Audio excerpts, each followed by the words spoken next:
اب ایک مسئلہ بن گیا، لوگ اس پر کتابیں لکھ رہے ہیں کہ عورت اور مرد کی نماز جو ایک طرح کی، ایک ہی طرح وہ سجدے کریں، ایک ہی طرح رکوع کریں، سارا کچھ ایک ہی طرح کریں۔ ہمارے اہل حدیث علماء صلاح الدین یوسف کے جیسے ہیں وہ رسالے لکھتے ہیں، مگر یہ بات پوری امت کے اجماع کے خلاف ہے۔ بالکل ساری امت کے علماء کسی گروہ کے بھی تھے نا، سب متفق تھے، صحابہ اور تابعین سے لے کر کوئی اختلاف نہیں تھا کہ عورت کی نماز الگ ہے، مرد کی طرح نہیں اس میں پڑھنی، اس نے ایسے پڑھنا جس میں ستر ہو، پردہ ہو، کوئی اس کا عذر نمایاں نہ ہو۔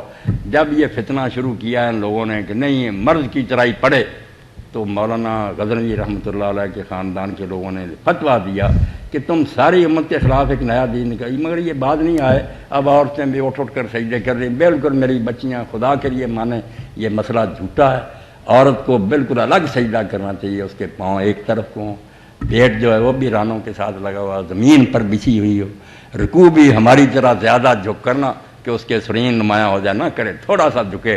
اس کو ہر حکم جو ہے اس میں یہ کہ پردہ رہے، جس کا کوئی عذر نمایاں نہیں ہونا چاہیے۔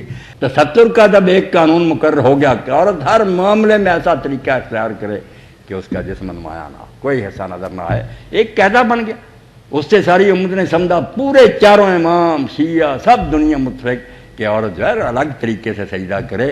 یہ بے بنیاد مسئلہ بنا لیا کہ نہیں ایسے کہ آپ دیکھیں عورت کے لیے پردہ اتنا اہم ہے کہ امام احمد بن حنبل رحمۃ اللہ علیہ کا ایک قول یہ ہے کہ عورت اگر رفع یدین کرے نا، جب نماز میں ہاتھ اٹھائے شروع میں، تو مرد کی طرح نہ اٹھائے، کانوں تک نہ اٹھائے، اس سے بھی کچھ اس کے بازو ننگے ہو جائیں، بس سینے کے برابر ایسے ہی سمتی کرے۔ اور ایک قول یہ کہ یہ رفع یدین کرے ہی نہ، اندازہ کرو اللہ کے رسول کی سنت فرمایا نہ یہ ہاتھ نہ اٹھائے، پھر بھی کپڑے میں سے حرکت نظر آئے گی۔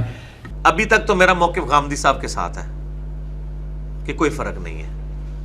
اس کی وجہ یہ ہے کہ بخاری، مسلم، ابو داؤد، ترمذی، نسائی، ابن ماجہ میں عورتوں کے مسائل کے علیحدہ چیپٹرز بنے ہوئے ہیں، لیکن نماز کے مسئلے میں آپ کو کوئی اس طرح کی علیحدہ بائیفرکیشن نظر نہیں آتی۔ جو روایتیں لے کے آتے ہیں سنن کبری البیہقی سے یا مصنف ابن ابی شیبہ سے لے کے آتے ہیں، وہ روایتیں بھی بڑی کمزور ہیں۔ لیکن مولانا ساق صاحب کا موقف اپنی جگہ مضبوط تھا، وہ کہتے ہیں عملی تواتر اس کو سپورٹ کر رہا ہے کہ شیعہ کے ہاں روایتیں ایسی ملتی ہیں، شیعہ بھی عورت مرد کی نماز کا فرق کرتے ہیں اور اہل سنت میں بھی کرتے ہیں۔ ان کا موقف یہ ہے کہ امام ابن تیمیہ نے یعنی یہ پہلی دفعہ مسئلہ اٹھایا ہے، حالانکہ ایسا نہیں ہے، امام بخاری بھی اس کے قائل لگتے ہیں۔ صحیح بخاری میں حدیث ہے نا ام دردہ کے بارے میں کہ اس میں امام بخاری نے لکھا ہے کہ وہ فقیہ خاتون تھی اور وہ مردوں کی طرح بیٹھا کرتی تھی۔ یہ امام بخاری نے پھکی دیا ہے کہ وہ کوئی جاہل نہیں سی حنفیو، تسی آدھو نا اے فقیہ صحابی ہے تے اے خالی صحابی ہے، یہ ان کا طریقہ تھا نا۔ امام حنیفہ کی طرف منسوب ہے فقہ حنفی کی کتابوں میں کہ وہ کہتے تھے ابو ہریرہ اور انس بن مالک غیر فقیہ صحابی تھے، ہم ان کی روایتیں نہیں لیتے۔ عبداللہ بن مسعود کی، عبداللہ بن عمر کی لیتے ہیں، حالانکہ رفع یدین عبداللہ بن عمر بھی کو نہیں مانی، ٹھیک ہے۔ تو امام بخاری کے الفاظ کی ٹیسٹی بتا رہی ہے کہ ام دردہ ایک فقیہ خاتون تھی اور نماز میں مردوں کی طرح بیٹھتی تھی۔ دو انہوں نے میسج دیے ہیں کہ وہ جاہل عورت نہیں تھی، صحابیہ تھی، ابو دردہ کی بیوی، ابو دردہ صحابہ صفہ میں سے، رومن امپائر میں چیف جسٹس لگایا حضرت عمر نے شام میں ان کو، ان کی بیگم کے بارے میں یہ بات آ رہی ہے کہ وہ فقیہ بھی تھی، یعنی فقاہت تھی دین میں، اور وہ مردوں کی طرح نماز میں بیٹھتی تھی۔ یہ امام بخاری نے بتایا کہ وہ مرد و عورت کی نماز کا فرق نہیں کرتی۔ رفع الیدین میں آتا ہے کہ امام بخاری عبداللہ بن عمر کے بارے میں نقل کرتے ہیں کہ وہ کنکریاں مارتے تھے اس بندے کو جو رفع الیدین نہیں کرتا تھا۔ تو ظاہر ہے اس سے نکلتا ہے کہ اس زمانے میں لوگ رفع الیدین نہیں کرتے تھے، سستی کی وجہ سے چھوڑ دیتے تھے۔ عبداللہ بن عمر ان کو یا دھیانی کرواتے تھے، ٹھیک ہے، متبع سنت ہے، وہ یا دھیانی کراتے تھے۔ میں یہ بہت بڑا جملہ بولتا ہوں، آج کے دور میں جتنی گمراہیاں موجود ہیں نا، یہ کسی نہ کسی فارم میں صحابہ کے دور سے شروع ہوئی ہیں کہ آپ صلی اللہ علیہ وسلم فرمایا کہ کتے کی طرح بازو مت بچھاؤ۔ اب اس میں آپ نے تخصیص نہیں کی ہوئی ہے، ٹھیک ہے، مطلقاً کیا ہوا ہے۔ اس میں احتیاط والی نماز، یعنی میں غامدی صاحب کے موقف کو صحیح سمجھتا ہوں۔ یہ جو مرد اور عورتوں کی نمازوں میں فرق ہے نا، اس پر جو کہتے ہیں کہ صحیح حدیث پیش کرو، یہ مطالبہ بھی غلط ہے۔ ہمارے ذمے دلیل پیش کرنا ہے، آپ کے مطلب کی دلیل پیش کرنا ہمارے ذمے نہیں ہے۔ ہم یہ کہتے ہیں کہ عبادات میں عورت مرد سے خود بخود حیا اور شرم کے معاملات میں فرق ہے شریعت میں، اس کے ہم نے کئی دلائل دیے ہیں۔ عورت کو حج میں رمل کی اجازت نہیں ہے، کسی حدیث سے ثابت نہیں ہے کہ عورت کو رمل سے منع کیا گیا ہو۔ بھائی جب حج کا پہلا طواف ہوتا ہے سینہ اونچا کر کے کرتے ہیں نا. ہمارے نبی نے فرمایا, جیسے یہ فرمایا نا کہ جیسے میں نماز پڑھتا ہوں ایسے نماز پڑھو, ایسے ہی نبی نے یہ بھی فرمایا کہ حج کا طریقہ مجھ سے سیکھو, یعنی جیسے میں حج کرتا ہوں ویسے ہی حج کرو. تو نبی نے تو رمل کیا پہلے 3 چکروں میں.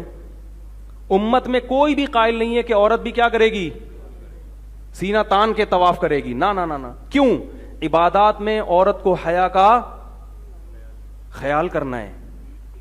حیا کا کیا کرنا ہے؟ عورتوں کی نماز اور مردوں کی نماز میں شریعتاً کوئی فرق نہیں ہے.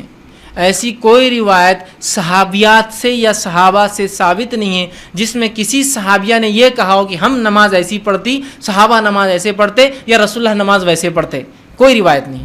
بلکہ ابو داؤد کی ایک روایت ہے ام دردہ رضی اللہ عنہا کے تعلق سے آتا ہے, جو کافی مشہور معروف اور ایک کافی مشہور صحابیہ ہے. ان کے تعلق سے آتا ہے کہ جب وہ نماز پڑھتی تو ویسے ہی پڑھتی جیسے مرد پڑھتے. سمجھ رہے ہیں بات کو؟ تو عورتوں اور مردوں کی نماز میں فرق نہیں, بلکہ رسول اکرم صلی اللہ علیہ وسلم کی حدیث واضح, سلو کما رأیتمونی اصلی, نماز ویسی پڑھو جیسے مجھے پڑھتا ہوا دیکھتے ہو. صحیح بخاری کی روایت. اسی طرح صحیح بخاری میں حج ویسے کرو, حج کے ارکان جیسے مجھے کرتا ہوا دیکھتے ہو. ٹھیک ہے, تو لہٰذا ہمیں عبادتیں پوری رسول اکرم صلی اللہ علیہ وسلم کیسے کرتے ہیں ویسے کرنا چاہیے. جو روزے کے تو کوئی خاص مسائل ہے نہیں, زکوٰۃ بھی بہت آسان ہے سمجھنا, ان 2 عبادتوں کا, ایک حج ہے اور دوسری نماز ہے. ٹھیک ہے, تو ویسے کرنا جیسے رسول اکرم صلی اللہ علیہ وسلم کو پڑھتے ہوئے دیکھا گیا ہے, یاد رکھیے. اور صحابہ کی گواہیاں ہمارے پاس بہت ساری موجود ہے کہ آپ صلی اللہ علیہ وسلم کیسی پڑھتے تھے. تو عورتوں اور مردوں کے نماز میں فرق نہیں ہے. لیکن اگر کوئی کہے کہ اب آج کے زمانے میں کیسا کرے, تو میں مردوں کو یہ مشورہ دیتا ہوں کہ آپ عورتوں کی جیسی نماز پڑھیے. وہ زیادہ سنت سے قریب پڑتی ہے, ہاتھ سینے پر باندھتی ہے, پہلا قاعدہ سیدھا کرتی ہے, دوسرے قاعدے میں تورک کرتی ہے, پیر نیچے سے ڈالتی ہے, تو ان کی نماز زیادہ قریب ہے سنت سے بنسبت مردوں کی, یاد رکھیے. ٹھیک, بہت سے لوگ یہ بھی وہ کرتے نہیں عورتوں اور مردوں کی نماز میں فرق ہے. تو میں کہتا ہوں ٹھیک, ہم تعصب پر بات نہیں کرتے ہیں. ٹھیک, ہم کسی کے تم یہ جماعت وہ جماعت, ہم وہ چیز پہ بات کرتے ہیں جو کتاب و سنت سے ثابت ہے. چلیے آئیے, اگر آپ کہتے ہیں مردوں اور عورتوں کی نماز میں فرق ہے, تو اس فرق کی کوئی ایک دلیل رسول اکرم صلی اللہ علیہ وسلم کی زبانی, کوئی ایک دلیل صحابہ کی زبانی یا کسی صحابیہ کی زبانی چاہیے کہ ہم ایسا پڑھتی اور صحابہ ایسا پڑھتے, رسول اللہ ایسا پڑھتے, یا ہمیں ایسا حکم دیا گیا, صحابہ کو ایسا حکم دیا گیا, ہمارا سجدہ ایسا تھا, صحابہ کا سجدہ ویسا تھا, رسول اللہ ایسا کرتے تھے. کوئی ایک ایسا کوئی واقعہ, کوئی روایت یا آثار, آثار کیا ہوتا ہے, صحابہ کی زندگی سے دیکھا گیا, کوئی ایک لا کے دیجیے, تو انشاءاللہ عزیز ہم بھی اپنی نمازوں کو تبدیل کریں.